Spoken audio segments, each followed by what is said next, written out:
దేవుని నామానికి మహిమ కలుగును గాక. ఆమేన్. బంగారు తండ్రి కృపలో మరొకసారి ఆయన యొక్క అమృత పాద దర్శన భాగ్యాన్ని, ఆయన యొక్క జీవపు వాక్యాన్ని మనం ప్రతి క్షణం ప్రతి నిమిషం వినటమే ఎంతో మనకి భాగ్యం.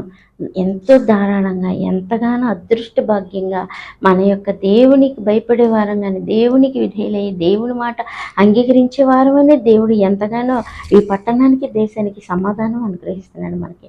ఆయన మాటల్లోనే, ఆయన కాపుదలలోనే, ఆయన పట్టణం కాపాడిపోతే కాపాడు, కాయవాడు వ్యర్థమే. అయితే అంతగా దేవుడు ఇంతగా కాపాడుతున్నాడంటే మనం ఆయన మాట వింటాం. ఆయన ఏంటి దేవుడు అమ్మో అని భయపడతాం అనమాట. అట్టి ప్రేమకు అట్టి భయభక్తులకు ఆయన ఎంతో ఇష్టపడి, ఇంకా మీరు నాకు సమీపస్తులుగా ఉండండి, నన్ను తెలుసుకోండి, నన్ను కలిగి ఉండండి, ఇంకా మీకు దేవుడిని సాక్షాత్తు పుట్టించిన ఆది దేవుని యొక్క సృష్టికర్తని నేను మీకు చూపిస్తాను, మిమ్మల్ని ఆ నిత్య వెలుగు మార్గానికి వెళ్తానికి నేనే నుచ్చినే ఉంటాను అని దేవుడు ఎంతగానో సెలవిచ్చి, ఆది సంభూతుడు ఎంతగానో జీవపు వాక్కులను మనకి అనుగ్రహిస్తున్నాడండి. ఇటు జీవపు వాక్యాన్ని మనం విని ఆయనలో బలపడదాం. అయితే ఆయన సేవా పరిచర్య ఎంతగానో చేసి 3.5 సంవత్సరాలు ఎంతగానో గద్దించి, ఎంతగానో స్వస్థపరిచి, ఎంతగానో మరణాన్ని కూడా ఇరిచి, ఎంతగానో పాడు మీద ఉన్న వాళ్ళని కూడా లేపి, 4 రోజులైపోయి ఉన్న చనిపోయి అట్టి వారిని కూడా పేరు పెట్టి పిలిచి ఎంతగానో తన వారికి అప్పచెప్పి సంతోషాన్ని, ఆయన యొక్క పునరుద్ధాన శక్తి, జీవపు దేవుడు తండ్రి అలా తనకిష్టమైన వాళ్ళని లేపుతున్నాడు. అలాగే కుమారుడు కూడా ఎంతగానో దైవ పరిచర్య దేవుని మార్గాన్ని మళ్ళా అగ్నితో నింపి ఆ మార్గాన్ని లేవనెత్తి ఆ నిత్య మార్గానికి నుచ్చినై ఉండి తండ్రి ఎద్దకు వెళ్ళే భాగ్యపు వారధిగా సారథిగా ఎంతగానో ఆ అమృత సత్య స్వరూపుడుగా జీవాధిపతిగా ఆయనే ఉండి మనల్ని నడిపిస్తానికి సేవా పరిచర్య చేసినటువంటి దేవుడి యొక్క జీవజల నదిని ప్రవహింపచేసి తాగమని చెప్పినటువంటి అమృత కొండ నిత్య రాజ్యపు సర్వశక్తుడు నిత్య జీవాధిపతి యొక్క దేవుడు ఆయననే మనకి నిత్య జీవం కలదు. అట్టి భాగ్యపు దేవుణ్ణి మనం కలిగి ఉండి ఆయన ఎక్కడున్నాడని సంపాదించుకుని ఆయన పొందుకుందామండి. అయితే అంత భాగ్యపు దేవుడు ఎంతగానో సేవ పరిచర్య జరిగించి, ఎంతగానో మరి ఆయన తండ్రిని కనుపరిచి, తండ్రివి సమస్తం బోధించి, ఎంతగానో దేవుని యొక్క తెరను ఆ యొక్క మార్గంలోకి వెళ్తానికి అడ్డుబండగా ఉన్న వాళ్ళ యొక్క తెరను చించివేసి, ఎంతగానో దేవుని పాదాలకు అత్తుకునే భాగ్యాన్ని, తెలుసుకునే భాగ్యాన్ని, నిబంధన వాక్యాన్ని ఇచ్చి, మనకి దేవుని యొక్క జీవపు వాక్యాన్ని ఇచ్చి, ఎంతగానో ఆయన మార్గము, ఆయనే సత్యమై ఉండి సత్యస్వరూపుడు, ఆది దేవుని ఎలా పూజ చేయాలనేది, ఆది దేవుని ఎలా సంపాదించుకోవాలి, ఆ దేవుడితో ఎలా మాట్లాడి, ఆయనే మనకి తండ్రిగా సహోదరుడిగా ఉండి మాదిరిగా ఉండి చూపించి నడిపించి, ఎంతగా అపవాది జల్లిస్తుంది, అపవాది శోధిస్తుంది, అపవాది ఎంతగానో హింసిస్తుంది, లోకంలో ఎంతగానో శ్రమ కలుగుతుంది, అయినా సరే ధైర్యం తెచ్చుకు దేవుడితో ఎలా ఉండాలనేది ఆయనే పనిమాలగా, ఆయనే స్వయంగా, ఆయనే లోక బలిపశువుగా అర్పణైపోయి మనకి ఎంతగానో నేర్పించాడు పాట. ఇట్టి అమృత జీవపు వాక్యపు భాగ్యాన్ని ఎవరు చూపిస్తారు మనకి? ఎవరిస్తారు చెప్పండి ఉచితంగా? ఎవరిస్తారు తన ప్రాణాన్ని? ఎవరిస్తారు తన సమయం? ఎవరిస్తారు చెప్పండి? ఈ లోకం ఎంత భయంకరమైన కట్టిన దాస్యం, ఎంత నాశనపు పాతాళ భయంకరమైన అపవాది చీకటి యొక్క రాజ్యం ఇది. ఆ రాజ్యమే కాకుండా అది పాలన చేయకుండా ఇంకేం చేసింది? ఇది చీకటి కాలం, అపాయకరమైన కాలం, అంచె దినంగా నడిపించేసి ముద్రి చేసింది. ఎందుకు? దాని యొక్క పాలన, దాని యొక్క నికృష్టమైన విధి, ఆ యొక్క శాసనం అంతా కూడితే ఎదరికొస్తే మన దగ్గరికి వచ్చేసరికి ఏమైంది? అంచెకాలం అయిపోయింది, చీకటి కాలం అయిపోయింది, అపాయకరమైన బ్రతుకైపోయింది. ఏ క్షణం ఏం జరుగుతుందో నికృష్ట భయంకర, ఎవడికి ఎటువంటి దెయ్యముడో దెయ్యపు ఆలోచన కలిసి తెలియని భయంకరమైన అపాయ కాలంలోకి తీసుకొచ్చేసింది. ఈ అపాయ కాలం వల్ల మళ్ళీ ఎక్కడికి వెళ్ళిపోతుంది? ఎక్కడికి వెళ్ళిపోతే శాశ్వతం వెళ్ళిపోతుంది. ఇంక సాయంగా వాడే పడద్రోయబడి పరలోకంలో నుంచి గాది సర్పం, ఘట సర్పం గుండి పాలించి ఆడి యొక్క పాతాళ ముద్రను ముద్రించడానికి ఎంతగానో చూశారండి. వాడి యొక్క పాలన, వాడి యొక్క విధానం, వాడి యొక్క శేషాలు, ఈజీ కోల్డ్లు కొట్టుకెళ్తే ఎక్కడికి వచ్చేస్తున్నావు, ఎక్కడికి వెళ్ళిపోతుందో చూసారని వాడి కంపు, వాడి విధానం, వాడి పాతాళ దరిద్రం విధానం, అపవాది శ్రేష్ఠులు, అపవాది రాజ్యం, అపవాది విధానం, ఏ మనిషి అయినా బ్రతికగలడా? దేవుడు ఎంతగానో దేవుని యొక్క విధానంలో అయితే జీవాన్ని కలిగించాడు. ఒకవేళ కష్టం వచ్చినా దాంట్లో ఎంత పాఠం నేర్పించాడు, దాంట్లో ఎంత దేవుని మార్గం చూపించాడు, దాంట్లో దేవునితోనే మాట్లాడి దేవుణ్ణే స్వయంగా పొందుకునే లాభం పొందే భాగ్యాన్ని, మార్గాన్ని చూపించి ఆయన మాటతో నింపుతాడు. ఆయన ఒకవేళ బలహీనపడ్డా, మరణమే వచ్చి కొట్టినా ఎంతగానో స్వస్థపరిచి లేవనెత్తిగల దేవుడు, జీవాధిపతి. ఆయన మార్గం చూశారండి. పుట్టించటమే కాకుండా స్వయంగా ఆయనే వచ్చి ఇంత గొప్పగా పరిచర్య చేసి, ఇంత గొప్పగా లేవనెత్తి, ఇంత గొప్పగా మళ్ళీ తండ్రి మార్గానికి మనల్ని బయలుపరచడం, ఆయన విడవలేదు, ఎడబయలేదు. ఇది దేవుని ప్రేమ. ఎంత లాభం చెప్పండి దేవుళ్ళు, ఎంత అమృత భాగ్యం చెప్పండి దేవుని విధానం. అటువంటి దేవుడి యొక్క భాగ్యం గొప్పదా? మనకి ఈ నరకపు నాశనపు శక్తి కూడా ఈ లోకం ముగిసిపోయి ఈ పాతాళ పొడి చెప్పింది చేయటం ఇదా? అది మనం ఆలోచించుకోవాలి. ఎంతగా దేవుడి వాక్యంలోకి వెళ్ళి దేవుడి మాట వింటేనే మనకి ఎంతగా దేవుని విధానంలోకి వెళ్ళి కొత్తగా జన్మించితేనే, నూతన మారు మనసు కలిగి ఉంటే, దేవుని అంగీకరించి దేవుడి చేత ముద్రించబడితేనే మనకి దేవుని యొక్క జీవపు భాగ్యం మనకి దొరుకుతుంది అనమాట. ఆయన ముద్ర కలిగినప్పుడు ఒక విమానం ఎక్కాలంటే దానికి ఎంతో ప్రాసెస్ చేసుకోవాలి. చేసుకుంటేనే కదండి దాంట్లోకి ఎక్కితే, అది ఎక్కం కదా, ఎక్కిచ్చేస్తారు లోపలికి కూడా వెళ్ళనివారు కదా. ఈ లోకంలోనే ఇంత గొప్ప కండిషన్, ఇంత కఠిన కండిషన్ ఉందంటే మరి అది నిత్యరాజ్యం, పరలోకపు శుద్ధ సువర్ణ బంగారు రాజ్యం, వజ్రాలు ముత్యాలతో అలంకరింపబడి రత్న రాసులుగా బంగారపు రోడ్డు వేసిన ఆ నిత్యరాజ్యానికి ఎవరు? అయినా దేవుడు ఎంతగా దీనుడై, ఎంతగా పేదలమైన మన కోసం ఎంతగానో ఆ యొక్క బంగారు దేవుని పొందుకోండి అని మన కోసం ఆయనే ఆరోపణలు ధరించి దాసుడై వచ్చి మన కోసం ప్రాణం ఇచ్చాడు. ఇట్టి జీవాధిపతిని మనం తెలుసుకుంటే ఇట్టి జీవపు మార్గంలోకి వెళ్తే ఎంతో లాభం కలదగలము, ఎంతో జీవపు భాగ్యం కలదనమాట.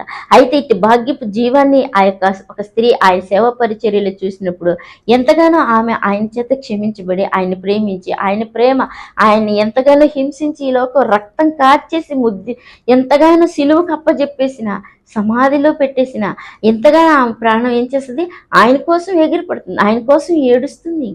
అయితే ఇంకా కొంతమంది ఆయన ప్రేమించే వాళ్ళు ఏం చేస్తున్నారు, లోపల దాక్కుని భయపడుతున్నారు.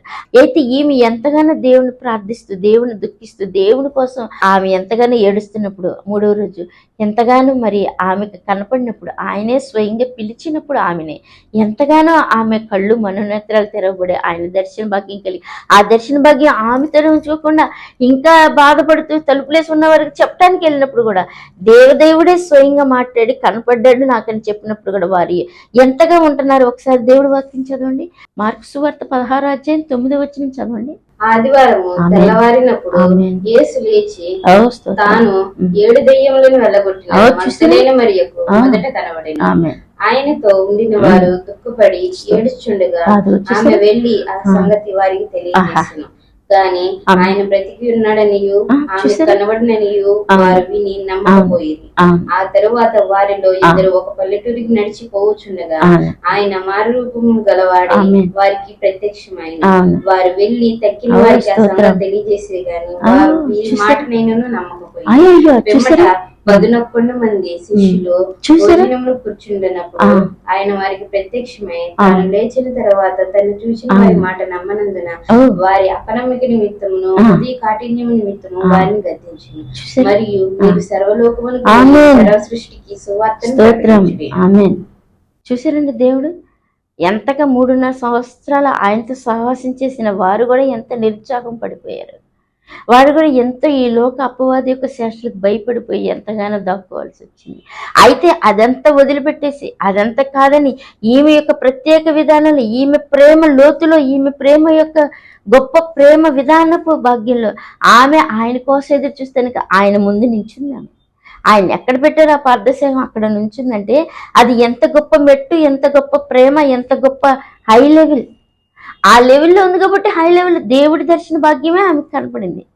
అయితే వీళ్ళు ఆ లెవెల్లో లేరు కాబట్టి వీళ్ళు తలపేసుకుని లోపల ఉండాల్సి వచ్చింది. ఈ లోకంలో కూడా ఈ విధానంలో కూడా మనం వాళ్ళకంటే ఇంకా భయంకరమైన విధానం, ఈ లోక చెత్తతో, ఈ లోక మోసంతో, ఈ లోక విషయంతో నింపబడిపోయిన వాళ్ళం కాబట్టి మనం ఇంకా అంతకంటే కూడా నమ్మం. ఇంకా వాళ్ళు భయపడి ఏడ్చి తలుపేసుకుని ఉండాలి. మనకు అది కూడా కాదు, అసలు భయంకరమైన చేష్టలతో ఏది చెప్పినా చీకటి అదే చేసేదానికి, దానిది విషమా, ప్రమాదమా, నాశనమా, తర్వాత మనం ఎక్కడికి వెళ్తాం దాంతో పాటే ఉంటాం. అది ఎక్కడ ఉంటుంది, అది నరకంలో ఉంటుంది కదా, అక్కడ పురుగు చావదు, అగ్ని ఆరదు, ఆ బాగా అందులో ఉంటుంది కదా. మనం దాన్ని ఎందుకు చేయాలని కూడా మనం ఎందుకు ఆ మత్తులో ఉంటాం, ఆ చెడు దరిద్రం తాగిస్తుంది, అది అందులోనే ఉంటున్నాం కాబట్టి మనం ఏమాత్రం కూడా తెలుసుకోలేకపోతే లాస్ట్కి నష్టం ఎవరికి, లాస్ట్కి ప్రమాదం ఎవరికి? చూసారండి, వారు ఇంకా ఫస్ట్ లెవెల్లో తెలుసుకున్నారు దేవుడితో 3.5 సంవత్సరాలు నడిచి ఫస్ట్ లెవెల్లోనే ఉన్నారు. ఆ యొక్క దేవుని ఎందు బైబిల్ కలిగి బాధపడి లోపల గదిలోనూ ఉన్నారు. 2 చోట్ల ఉన్నా కూడా ఆయన దర్శన భాగ్యం అతి సమీపంగా దొరకటానికి భాగ్యమైంది వారికి. కానీ మనం ఈ రోజుల్లో కూడా ఆయన పొందుకోకపోతే, ఆయన అందుకోకపోతే, ఆయన మాట నమ్మి విశ్వసించి నమ్మి ఆయన పాదాల యొద్దకు రాకపోతే ఎంతగానో నాశనపు దరిద్రంలోకి వెళ్ళిపోతాం అనమాట. ఈ సత్యసువార్త వినపడుతుంది, ఈ జీవపు మాట వినపడుతుంది, ఎంతో అదృష్ట భాగ్యం. ఇది ఏమిటి అని రుచి చూచి, ఇది ఏమిటైనా ఆయన నిత్య లోతులోనికి వెళ్ళి, ఇది ఏమిటైనా ఆయన నిత్య మార్గంలోకి వెళ్తే మనకు ఆయన కనపరుస్తాడు. మనం ఆయన పొందుకుంటానికి ఇప్పుడు మనం ఒక షాపింగ్ మాల్కి వెళ్ళండి, లేకపోతే ఒక బంగారు కొట్టుకి వెళ్ళండి, ఏం చేస్తాం? లోపలికి వెళ్ళాలి కదా, లోపలికి వెళ్ళి అన్నీ చూస్తాం కదా. ఒకవేళ మన దగ్గర ఉన్న బడ్జెట్ని బట్టి ఏదో వస్తువు కనీసం ఒక చిన్న రింగ్ అయినా కొందామని అనుకుంటాం కదా. ఎందుకు? అక్కడ ఉన్న విధానాన్ని బట్టి, అక్కడ ఉన్నటువంటి ఆ యొక్క విధానపు ఆకర్షణ బలము, ఆ యొక్క ప్రేమ, ఆ యొక్క విధానం ఎంతో విలువైన వస్తువు మన ఇంటికి తెచ్చుకుందాం. అలాగే క్రీస్తు ప్రభులోనికి లోపలికి వస్తే, ఆయన వింటే, ఆయన కలిగి ఉంటేనే కదా ఆయన ఆజ్ఞలేంటి, ఆయన ప్రేమ ఏంటి, ఆయన మార్గం ఏంటి, ఆయనలోనికి విషయం కలగదు, ఆయనలోనికి చెడు కలగదు, ఆయనలోనికి తేడా ఉండకూడదు అని ఇవి కూడా మళ్ళీ మనం ఏం చేయాలి? టికెట్ పెట్టుకోవాలి. పెట్టుకుంటే మనం ఆయన పొందుకోగలుగుతాం. అప్పుడు మనం ఏదైనా సంపాదించుకోగలుగుతాం ఆయనలో. ఇటు అదృష్ట భాగ్యం మన కళ్ళ ముందే ఇలా వెళ్తుందంటే, మన ఇంటి ముందుకే వస్తుందంటే, మనకే వినిపిస్తుందంటే జీవవాక్యం. మన తలుపు తెరిస్తే మన హృదయంలోనికి ఆ బంగారపు గని నిధి ఆయన జీవపు వాక్యపు భాగ్యపు దేవుడే వస్తున్నప్పుడు మనకు అండకొండ తిరిగి లేచిన జీవాధిపతి పునరుద్ధానుడే మనకు దొరుకుతున్నాడంటే పొందుకుంటే అది సంతోషం, అది ఎంతో నిత్య భాగ్యం అనమాట. ఆయన వచ్చారు, విశ్వసించి నమ్మితే, మారు మనిషిని ఉండాలనుకుంటే, ఆయన నిత్య పరలోక రాజ్యానికి వెళ్ళాలనుకుంటే ఆయన వైపుకి తిరిగి ఆయన మార్గంలోకి వచ్చి ఆయన సమీపించుకుంటే చాలా భాగ్యం. అస్సలు ఇంక సమయం లేదు. ఎందుకంటే భయంకర మానవత్వం, మనిషి విధానం అంతా అయిపో వస్తుందని. కొంచెం టైంలోనైనా చివరి కేకైనా వినపడి దేవుని మార్గంలోకి వచ్చి ఆయన తెలుసుకుంటే అదృష్టవంతులు అవుతాం అనమాట. అయితే దేవుడు కూడా మళ్ళీ వాళ్ళని దర్శించి వాళ్ళ యొక్క విధానాన్ని తొలగించి కేకలేసి వాళ్ళని మళ్ళీ ఏమన్నాడు? మీరు దేవుని యొక్క పరిశుద్ధాత్మ కోసం ఎదురు చూడండి ఉన్నప్పుడు ఈసారి వాళ్ళు గట్టిగా నిలబడ్డారు. ఎందుకంటే వాళ్ళు ఫస్ట్లోనే గట్టిగా నిలబడ్డారు కాబట్టి, ఫస్ట్లోనే దేవుని ఉన్నారు. కొంచెం నీరసం పడ్డా మనం మళ్ళీ 3 పూట్ల 4 పూట్ల భోజనం చేస్తే ఎంత స్ట్రాంగ్గా మళ్ళీ మన పని మనం స్పీడ్గా చేసేసుకుంటాం. అలాగున్నారు కాబట్టి వాళ్ళు మళ్ళీ లేచి దేవుని పరిశుద్ధాత్మను పొందుకొని ఆ మహిమాన్వితుడి యొక్క భాగ్యాన్ని సంపాదించుకున్నారు. అట్టి మార్గం, అట్టి భాగ్యం మనం తెలుసుకుని ఆయన నిత్య మార్గంలోకి వెళ్దాం. అయితే దేవుని వాక్యాన్ని మరొకసారి ఇంకోటి చదవండి. మార్కు సువార్త 16:16 చదవండి. నమ్మి బాప్తిసం పొందిన వారు రక్షింపబడును, నమ్మని వారికి శిక్ష విధింపబడును. ఆమేన్. నమ్మిన వారి వలన ఈ సూచక్రియలు కనబడును. స్తోత్రం. ఏవనగా నా నామమున దయ్యములను వెళ్ళగొట్టును, కొత్త భాషలు మాట్లాడును, పాములను ఎత్తిపట్టుకొనును, మరణకరమైనది ఏది తాగినను అది వారికి హాని చేయదు, రోగుల మీద చేతులుంచిన వారు స్వస్థనందుదురని ఆమేన్. స్తోత్రం. ఈలాగు ప్రభువైన యేసు వారితో మాట్లాడిన తరువాత పరలోకమునకు చేర్చుకొనబడి దేవుని కుడిపార్శ్వమున ఆసీనుడాయెను. వారు బయలుదేరి వాక్యమంతటా ప్రకటించారు. ప్రభు వారికి సహకారుడై ఉండి వెనువెంట జరుగుచూ వచ్చిన సూచక్రియల వలన వాక్యంను స్థిరపరచుచుండెను. ఆమేన్. చూసారండి, దేవుని మాట విన్నారు వాళ్ళు, దేవుని మార్గంలోనికి వచ్చారు వాళ్ళు, దేవుని యొక్క జీవపు వెలుగును పొందుకున్నారు వాళ్ళు, ఆయన సాధనాలుగా వాడబడ్డారు, జీవంలోనికి వెళ్ళిపోయారు, ఆయన సాక్షిగా. ఈ లోకం సంపాదించుకోకపోయినా, ఈ లోకం ఏది వాళ్ళకి అంటుకోపోయినా ఏం పర్వాలేదు, ఈ ఆత్మ వాళ్ళకి నిత్య రాజ్యంలో నిత్య దేవుని యొక్క పరమ తండ్రి మాటిని ఆ నిత్య మార్గంలో ఆయన వెళ్ళిపోయి, ఆయన సజీవుడు కాబట్టి వీళ్ళు కూడా వీళ్ళ ఆత్మలు కూడా సజీవుల లెక్కలో కలిసిపోయాయి. అంత గొప్ప సాక్షి భాగ్యపు జీవంగా జీవించి వాళ్ళు దేవుని యొద్దకి, వాళ్ళు కూడా తండ్రి యొద్దకి కుమారుడు ఎలా వెళ్ళిపోయాడు, వీళ్ళు కూడా దేవుని పాదాలు చెంది ఆటి జీవపు భాగ్యపు వెలుగును మనం కూడా సంపాదించుకుంటే ఎంతో అదృష్టం. ఎందుకంటే ఈ లోకంలో ఎంతో శ్రమలు, ఎంతో విధానం జరుగుతుంది. దేవుని వాక్యంలో మనం వెళ్ళాలి, మనం క్షమించబడాలి, మనం మన్నించబడాలి. లోకం గురించి, సాతాను గురించి, శరీరం గురించి ఆయన ఒప్పింపు చేస్తున్నప్పుడు మనం ఒప్పుకోవాలి. ఇప్పుడు మీరు నన్ను సంపాదించుకోండి, నన్ను కలిగి ఉండండి, నా ఎందు నిలిచి ఉండండి, నేను ఎక్కడో నన్ను వెతకండి, రుచి చూచి నన్ను తెలుసుకోండి, నా నిత్య మార్గాల్లోనికి రండి, ధన్యులు అవ్వండి అని ఎంతగానో పరమపురివాసుడే కన్న తండ్రి కుమారుడే మనకి చెప్పినప్పుడు మనం ఈ మార్గాన్ని, ఈ బాటని, ఈ సత్యాన్ని, ఈ జీవాన్ని, ఈ దేవుని మాటని నమ్మి విశ్వసించి ఈయనలోకి వస్తే మనం ఎంతో అదృష్టవంతులు అయితే సమాధానం కలిగి ఉండి ఆయన నిత్య పాదాలకు అర్పణైపోయి భాగ్యపు అదృష్టంలోకి మనం వెళ్తాం అన్నమాట. అయితే దేవుడి వాక్యం ఇంకోటి చదవండి. లూకా సువార్త 1:77 చదవండి. మరియు ఓ శిశువ, నీవు సర్వోన్నతుని ప్రవక్తవనబడదువు, మన దేవుని మహావాత్సల్యమును బట్టి వారి పాపములను క్షమించుట వలన తన ప్రజలకు రక్షణ జ్ఞానము ఆయన అనుగ్రహించినట్లు ఆయన మార్గములను సిద్ధపరచుటకై నీవు ప్రభువునకు ముందుగా నడుతువు.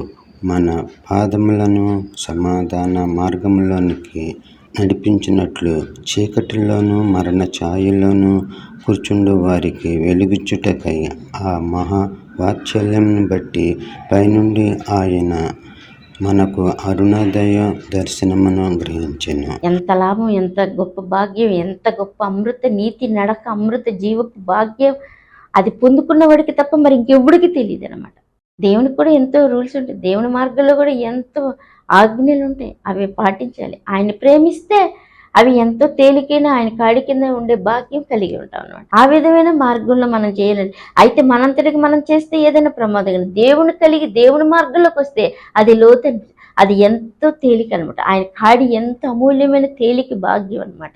అట్టి కాడి కింద మనం కూడా విధేయులమే. ఆయన నిత్య మార్గంలో కదా మనంతటికి మనం ఏ పని చేసినా మునిగిపోతాం, తేల్తాం అనేది మనకు తెలియదు నిజంగానే. అది మనంతటిది మంద కాబట్టి. కానీ మన విధానం మన లోక విధానం వద్దు. ఇది ప్రమాదం, ఇది నాశనం, ఇది చీకటి, ఇది సాతానుడి యొక్క అంత వాడి విధానం కాదు.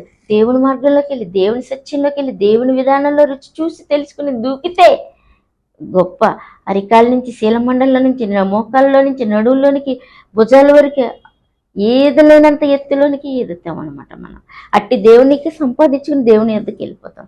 అట్టి నేర్పేది, జీవింపచేసేది, కాపాడగలిగేది ఆయన మాత్రమే. అదే నువ్వు వస్తే ఆయనలోకి, ఆయన కలిగి ఉంటే నువ్వు అట్టి భాగ్యాన్ని పొందుకుంటావు. మనం ఎవరో ఆయన చూడాలి, ఆయన తెలియదు. ఆయన సరే విశ్వసించి దేవుడు అంటే భయభక్తులు కలిగి ఆయనలోనికి వస్తే ఆయన శక్తి ఏంటో, ఆయన రుచి ఏంటో, ఆయన మార్గం ఏంటో, ఆయన బలం ఏంటో, ఆయన ఆదరణ ఏంటో, ఆయన ఆత్మ శాంతి ఏంటో, ఆయన నిత్య జీవం ఏంటో మనం తెలుసుకోగలుగుతాం అనమాట. ఇక ప్రాసెస్ ఎంత గొప్పగా ఆయన నడిపిస్తాడో అది పొందుకున్న వాడికి మాత్రం తప్ప ఇంకెవడికి తెలియదు. అట్టి భాగ్యంలోకి మనం కూడా వెళ్ళి ఆయనలో ఐకమత్యం కలిగి ఆయన పొందుకుని ఆయన కలిగి ఉండి సంతోష సమాధానాలు ఆయన ఏందే నిత్య సుఖములు కలవు, ఆయన ఏందే నిత్య జీవము కలదు. అట్టి నిత్య జీవాధిపతి సంతోషకరుడు ప్రాణదేవుడు అమృత తండ్రిని ప్రాణం ఇచ్చి నేసాయి జైవీయుడికి వేసే మాటను విని ఆయన మార్గంలోకి వచ్చి ఆయన సత్యం ఆయన కాడి కింద మనం ఉండి ఆయన నిత్య మార్గంలోనికి వెళ్ళి ఆనందంతో ఆయనతో నింపబడి ఆయన పాదాలు హత్తుకుందామండి.